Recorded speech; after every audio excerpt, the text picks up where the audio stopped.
Sup clowns, Jester the Moon here, and it's been a minute, hasn't it? Like, fuck, it's been a full month since I decided to make anything. Long story short, there was a lot going on personally that was not so great. But that's neither here nor there. What matters is I'm back for the muckas, and I found some material to cover. But first, I figure I should tell you a little tale of how I found it. One night, or rather, the early morning of November 5th, 2024, I decided to peruse the SCC wiki and went onto the former commentators page. The reason was simple. I thought I might find some retroactive material to cover that hasn't been wiped off the face of the earth, because I like doing grave robbery, what could I say? Lo and behold, I found one particular user by the name of Raven Pines. I then went through the commentary list and saw she had done a collab with a great friend and associate of mine, Fractured Light, back in October of 2021. The video in question was covering JJ Plagiarisms, who made a video on why he thinks Star Wars The Empire Strikes Back is overrated. Something to note here that I am aware is that JJ's video is now disowned judging by the outdated part of the title, and this commentary here too is partially disowned as well, since Light has disowned the video, however Raven stuck by it till the end. One more thing to note is that any joke or potshot I make is just what it is, a joke. So without further dilly-dallying, let's get right into this.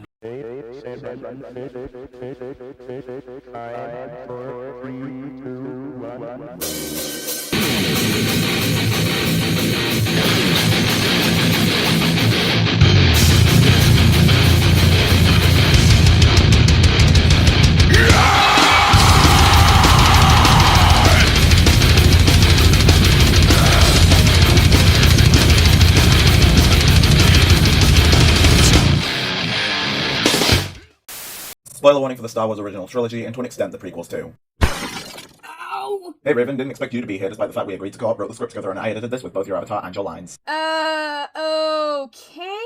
What's the catch? Commentary material. This video. Star Wars, eh? Well, I guess this could work. It's a lot better than commentating on a Gravity Falls related video essay from 3 fucking years ago. Yeah, I guess so. Wait a minute. Isn't that a bomb planet below your ship? Probably not important. Uh-huh. Well, in that case... I guess we just cover this, then the bomb will definitely deactivate. Let's hope so. Wait a sec, OC and Avatar co-ops drive me up the wall. Hey, so, I guess this is an audio duct. Granted, there is no audio to speak of. What happened here? Did the intro music get eaten by the copyright monster, or did y'all forget to add it in? Either way, why?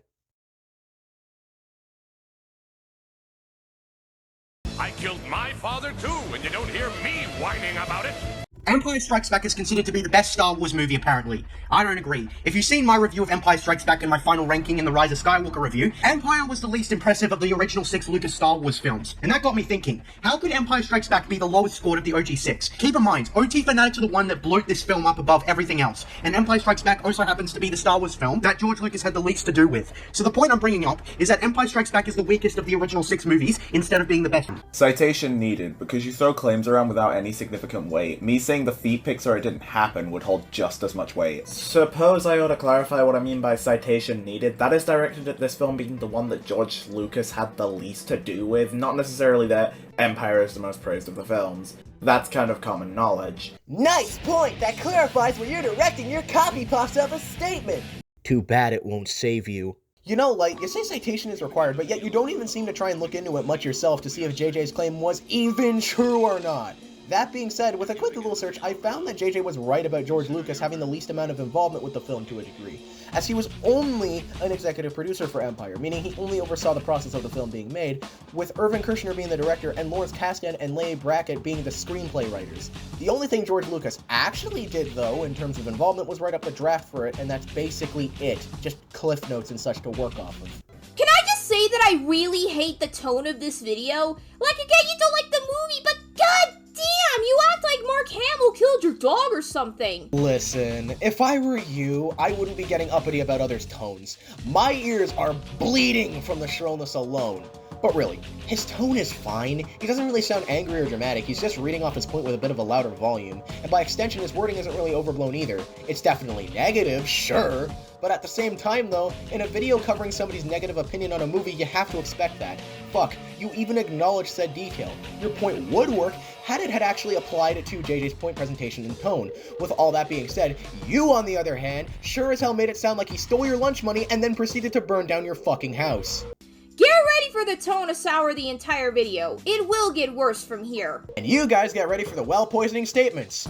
Really, Raven? This is objectively poor form because you're telling the audience what to expect or think before anything else is even presented. Like, come on, this is basic argumentation 101. I guess we wouldn't care as much if you didn't feel the need to instantly label those who consider this movie the best as OT fanatics. And another thing? OT fanatics is just a blatant generalization, which you put out a lot in this video. Just placing subjective opinion as fact, or, as we'll see further down the road, objective. Ah, yes, my favorite commentary collab trope when one collab partner says their point, only for the other to quote-unquote add on to it by just repeating the fucking point and then executing it worse than the former. In short, this is just padding when the point was already made well enough. I mean, we have Revenge of the Sith, which is the actual best. I originally expected Empire Strikes Back to be like number 3, but through analysis, Empire got knocked back by some stiff competition, and ended up being the weakest, and I'm not ashamed. It's the opposite of the sentiment OT fanboys have about Empire being the best, and the true way to make a Star Wars movie and that the prequels suck and blah blah blah blah blah blah blah blah. So yeah, looking at it objectively, Empire is actually the weakest. Oh boy, the word objective, my favorite. Spoiler alert, barely anything in this video is objective. Most of these are opinion pieces, usually backed by faulty reasoning too. Mind you, the next sentence breaks this objectivity statement to pieces. I don't want to keep saying this seems like a you problem repeatedly, because that could easily get annoying real fast, so every time this happens, Raven's gonna sing a line from a song, but wildly out of context. Wait, why me and not you? Because my singing sounds like a cat being dropped into a volcano. Now, are we attacking him for not having the same opinion as everyone else? Hell no. We are just arguing his reasons for said opinion. On the subject of attacking, yeah, we told you it'd get worse. Because he felt the need to then call people fanboys. Don't you just look so reasonable right now? What if I told you it gets much worse than that? Oh good lord. Wait, I have a strange sense of deja vu right now. Where am I getting it? Oh wait, I know! It's because you repeated your first interjection! Like, if you're gonna make a point, be sure to double check if you're treading the same water over and over again or not. Because this is definitely not a good trend I'm seeing here. Also, I'm starting to get really annoyed at the whole, watch out guys, he's gonna say something bad! Oh no! Shtick y'all are doing here. Like, no shit Sherlock, of course there's going to be points you disagree with. After all, that's the reason why you're doing a commentary on this video, right? So, you don't need to put suspense that isn't really necessary, especially when it drags out the video, when you two could have easily held off and let the video play out. Spicy. You are eating his ashes. Well, first, it's the least eventful of the OG6. The Phantom Menace sets up the saga and the roots of everything. Attack of the Clones details the origins of the Clone Wars. Revenge of the Sith is the most eventful, and details the rise of the Empire and the end of the Clone Wars. A New Hope details the first major victory the Rebellion had, and Return of the Jedi details the end of the Galactic Civil War and the change in power. Looking at Empire Strikes Back, the least happens in it. It's the most like a side story. Sure, a lot happens to the characters, but event-wise, it's quite lacking. Wait, how could this be the most like a side story when Empire has a lot happening to the characters and shows a lot of character development? You cut this out, I'll make it a side story, and the trilogy makes less sense character-wise. An example being how calm Luke is when he walks into Jabba's whatever. He does this because in Empire he ran in head first and lost a hand because of it. TLDR, character development is important. Also, we get to see Luke fighting against Darth Vader, and how the later battle made him lose his hand in the first place. I'll explain more when the time comes. To further point out, you do realize that more events doesn't necessarily entail better. In fact, if a film is too eventful, it doesn't have much time to dedicate to anything, really. Not unless they make the movie much longer. Not to mention that the story entails how the Empire is still on the winning side of the war, considering how they beat the rebels in this film. Essentially, the whole point is to re-establish how threatening the Empire is and also to display how much power they have, given that after this movie, the rebels are on the losing side. And here's something I really love about this, completely missing the fact that this movie, along with the other movies in the original trilogy, tell the story of the hero's journey. Think about it. In Empire, we headed to the losing all hope portion of the hero's journey, which Lucas himself takes as his format with the first 3 movies in the series. A New Hope is the initial setup of the story where the main protagonist learns of his heritage and joins the fight against the Empire. Empire Strikes Back is the portion where the villains gain a major victory over the hero, making it a low point where the hero has nowhere to go but up. Return of the Jedi bounces back in the hero's journey. Basically, the hero learns from his past mistakes, and with all the training and work he has to put into himself, he finally gets the victory over the villain. You see, JJ, the original trilogy is all about the hero's journey. Empire Strikes Back wouldn't need all this shit you see throughout from the prequels because the prequels are in and of themselves an expansion to that hero's journey, not a piece of it. Come on, this isn't a fucking pizza. Point is, you can get this information from YouTube, a writing class, or just by reading Joseph Campbell's The Hero with a Thousand Faces, as those resources paint the hero's journey in full. Oh, I almost forgot. 強くなれる理由を知った僕を連れて進め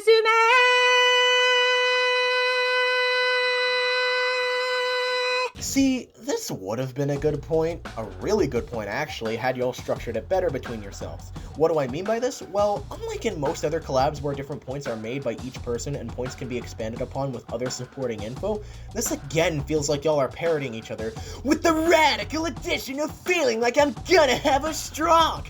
Oh yeah! Help ambulance, send please. More specifically, it feels like I'm watching a solo commentary with a solo commentary stacked on top of it, due to how the points are the same, just phrased differently and just smushed together with no actual back and forth between y'all either. If the point was separated in half where one of you could start it and the other could finish it, it would have been better. Also, plagiarism much, Raven? Yes, you heard me right.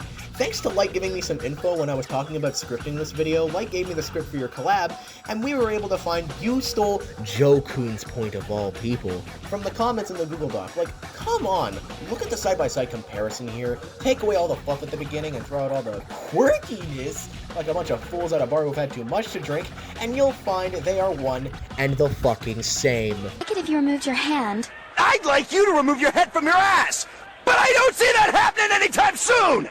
Since it will come up, the twist is insanely overrated, and I can't speak for it, because of the countless dickheads who spoiled it online when I first learned to use a computer. Thanks a lot. Point is, when a plot point or twist becomes so iconic, it dates so poorly. Just like Planet of the Apes, it's outright impossible to not spoil the I am your father plot twist. You really need to live in an isolated cult with zero internet to not have it spoiled. Okay!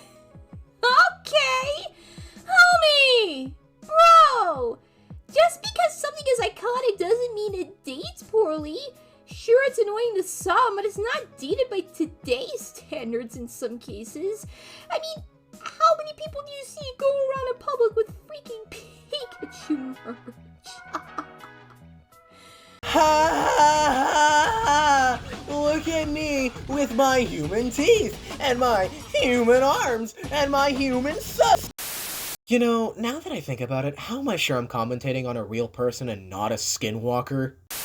Like, I've heard fake laughter, but good lord, this sounds forced as hell, and if you're gonna be emotive with your point delivery, then try harder! Also, regarding your Pikachu merch comment, I'll answer your question. None, because they're not real, just like your attempts in acting. Ba-da-da-da-da. Go fuck yourself. Also, the plot twist is spoiled constantly, but how is that the movie's fault? Mayor Bellwether? Go to jail, you stupid sheep. Also, good plot twists can work even when they're spoiled. This twist works because of how much it affects Luke. Twists don't just rely on surprise, ones that do, like the aforementioned Bellwether, have nothing upon research. I meant rewatch, and only exist to shock people, when even if you take out the shock value of the Darth Vader reveal, it still has a lot left. Oh my god, shut up! I hope you choke on an apple seed! You are grounded for till Speaking of movie moments, this movie is insanely cheesy. Scruffy looking nerf herder, and an average romance that has been too overbloated. This romance trope has been done to death. You seen how many Han Solos are out there now? Star-Lord? Han Solo? Really? As someone who is a big fan of the MCU, I can tell you that Star-Lord is a way more developed character compared to Han Solo. Han Solo doesn't have any of the daddy issues that Star-Lord does, and the romance between Star-Lord and Gamora has a lot more chemistry, whereas the relationship between Han and Leia is a lot like Romeo and Juliet in a sense. There is no other comparison other than asshole characters with girlfriends in space. So there was a point lost here, not on my end, but actually on Raven and Light's end. You see, my editor decided to be an absolute cunt and cut out Light's part, which makes my interjection look like I'm smoking crack because Light clearly doesn't show up in that part. So, yeah, here's the part where he talks actually right after Raven, and that was where I was supposed to interject. Sorry for all that, but enjoy. Furthermore, I'm asking how there being a similar character archetype to Han devalues Han's character in and of itself. Congratulations! You just won the $1 billion prize of missing the fucking point. Now, I'm gonna ask you to come up here and be a helping hand. So, all I need you to do here is simple. I want you to point at someone in the crowd who you want to pick. So who should I pick? You decide, old buddy old pal. The world is your swouster. Why do I feel like whoever I'm gonna choose is gonna die? Pick a person already, you distilled worm. How about that one? Wait, what's going on? Why am I hearing boss music? You fool! Take a look at the person you just chose! No!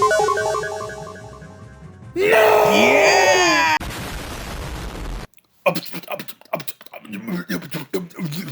Those are the explosion noises. Raven, how did you miss the point this badly? He was saying that there's a lot of characters out there who are a similar roguish archetype these days, and that also romance tropes are overdone. You need to pay better attention to what people say instead of jumping the gun. Now as for you, broken light bulb, I feel you could have phrased your point better and expanded on it a bit more with some more reasoning to it, rather than just saying how does a similar character archetype to Han devalue Han's character in of itself.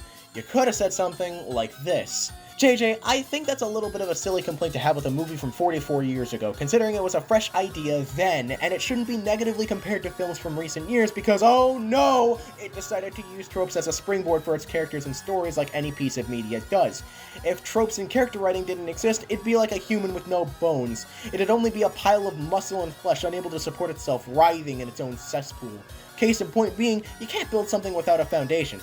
See? Just like that. More or less, expand your points so they have more weight to them. Don't think you can get away with cherry-picking poor lines in Empire, because I can do the same with the other movies. No, it's just a reference. I really wouldn't call this cherry-picking. By that logic, I could say you're cherry-picking Danganronpa by using the stills you have.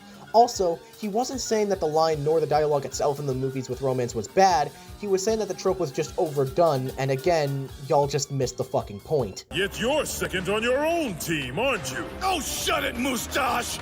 And Dagobah and Hoth aren't interesting as locations.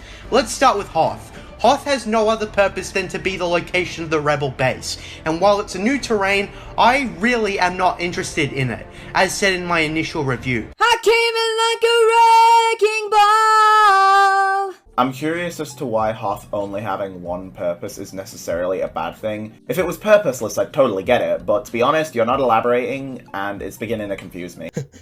How many times am I gonna have to point out the repetition? How many times am I gonna have to tell y'all that you missed the point? How many times do I gotta suffer through the out-of-context singing? How many times am I gonna have to how many?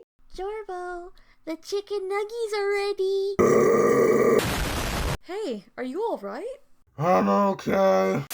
Bespin is actually pretty good, and Lando's excellent. The new cast members are brilliant, especially Billy D. Williams, but this movie is just so dated as mentioned before. Jesus fucking Christ, slow this down.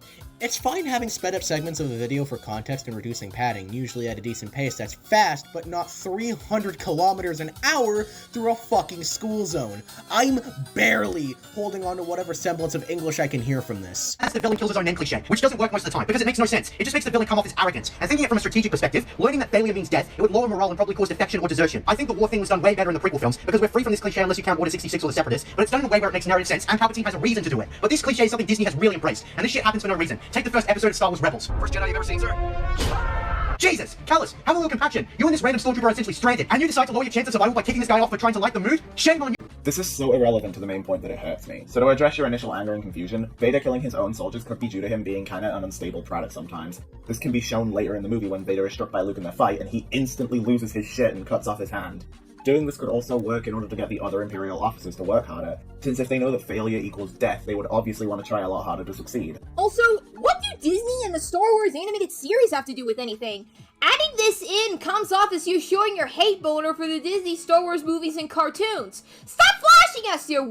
There are kids in the room! Alright, I know, this video is covering her in a vacuum, but the level of irony here is palpable to the point where I could cut a slice out, put it on a plate, and serve it. That's all. Teehee. Fuck you. I used to be an innocent man, then a bartender called me fat.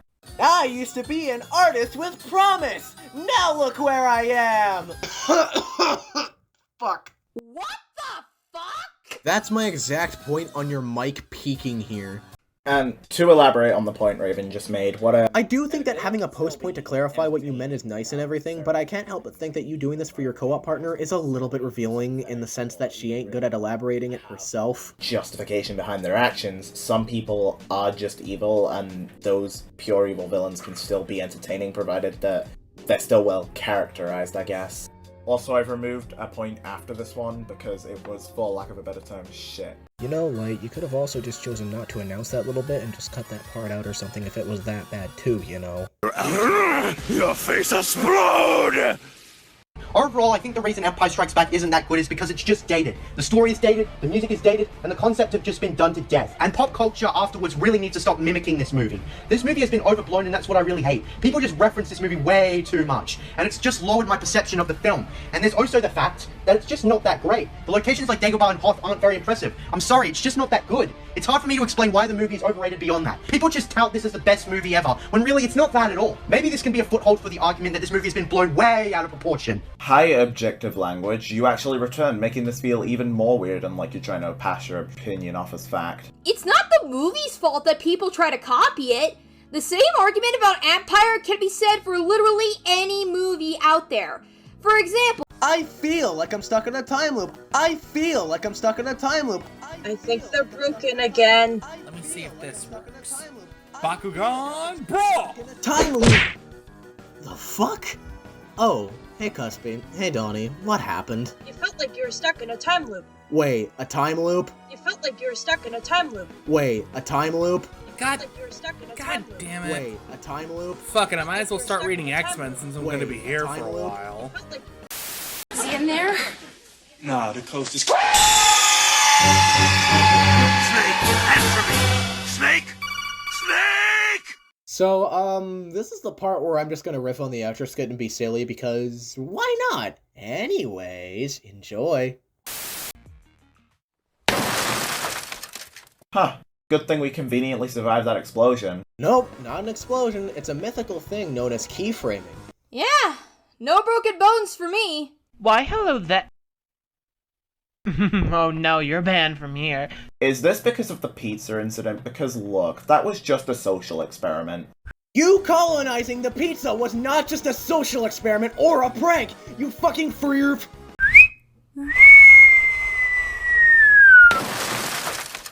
I wasn't even there, so... You were the accomplice! I was just enjoying myself and then over 200 stores decided to ban me. No, they banned you because you used too many save states in Dreamscape. How do I know, you might ask? And, well, the answer is easy. I was there. How are you not on a blacklist? Do you think Fractured Light is my real name? Do you think Fractured Light can make a bit without taking it from Team 4-Star? No, really, Light even told me himself, here's a statement. And yeah, it's literally the same punchline to that bit. Alrighty, so, final thoughts. This was definitely a video, that's for sure. Since both Raven and Light are no longer commentators, I do want to put this out there. I want to say that Light did at the very least get much better at commentating after this. The same really can't be said for Raven though, unfortunately. Oof. That being said, a lot of the points felt really repetitive, and honestly this could have maybe been a one-shot or something. And furthermore, I also think that not every interjection needs to have both people in the co-op in it, especially when the point gets said again, but only worse. I don't think a video that's under 10 minutes is worth making a full-length commentary unless it's a cornucopia full of issues like the infamous Ask Air video, for example. One more thing I guess I could talk about here is that the chemistry between y'all seemed really flat, and the energy and the tone of chemistry was like a stale chip dunked in distilled water. Alright, I think I got everything summarized now, so if you liked the video, maybe give it a like and subscribe. Only if you want to, of course, I'm not going to twist your arm at all.